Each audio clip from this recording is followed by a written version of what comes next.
বিশ্বকাপ মিশনে ব্যস্ত বাংলাদেশ। টাইগাররা যখন যুক্তরাষ্ট্রে, তখন নতুন মৌসুমের আগে ঘরোয়া ক্রিকেটের সূচি ও আনুষঙ্গিক দিকগুলো সাজাতে গুরুত্বপূর্ণ সভায় বিসিবির টেকনিক্যাল কমিটি ও টুর্নামেন্ট কমিটি। সভায় এসেছে বেশ কিছু গুরুত্বপূর্ণ সিদ্ধান্ত।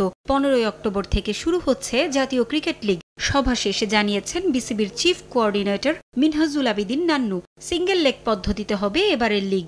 এছাড়াও এসেছে আরও কিছু সিদ্ধান্ত। বোর্ডের অনুমোদন পেলেই হবে বাস্তবায়ন। এতদিন জাতীয় লিগে দুটো স্তরে অনুষ্ঠিত হতো, যেটা এবার সবাই সম্মিলিত ক্রমে সিদ্ধান্ত গ্রহণ করেছে। এটা সিঙ্গেল লিগ হবে এবং সবাই সবার সাথে খেলবে। এবার বিসিএলটা এপ্রিলের শেষ এবং মের মাসে অনুষ্ঠিত হবে এবং এটা গরমে খেলার একমাত্র কারণটা হলো যে এখন কিন্তু আমাদের টেস্ট ম্যাচটা অনেকগুলি ম্যাচ আমাদের গরমের মধ্যে খেলতে হয়। তো সেই কথা চিন্তা করেই অক্টোবর থেকে শুরু হয়ে ডিসেম্বরের ফার্স্ট উইক পর্যন্ত, তো সেখানে মে মাসের এপ্রিল মেতে গিয়ে এটা গরমের মধ্যে বিসিএলটা অনুষ্ঠিত হবে। আমাদের লঙ্গার ভার্সন ক্রিকেটের এগিয়ে যাওয়ার জন্য সবাই একমত হয়েছে এবং এটাকে ভালো মতো আমরা শেষ করতে পারি। আমাদের ন্যাশনাল প্লেয়াররা যাতে ম্যাক্সিমাম ম্যাচগুলি খেলতে পারে, এটাও চিন্তা ভাবনা করা হয়েছে।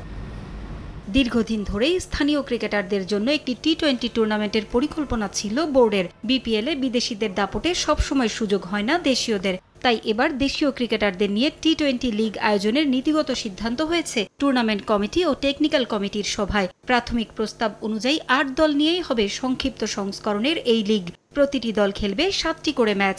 দেশের ক্রিকেটে টি-20তে যে ঘাটতি আছে তা পূরণের মাধ্যমে বাংলাদেশের ক্রিকেট উপকৃত হবে বলেও জানান নান্নু। জাতীয় লিগের দলগুলিকে নিয়ে টি-20 একটা টুর্নামেন্ট করার একটা প্রস্তাব করা হয়েছে এবং এটা সবাই সম্মতি দিয়েছে এবং এটা অনুমোদনের জন্য বোর্ডে দেওয়া হয়েছে।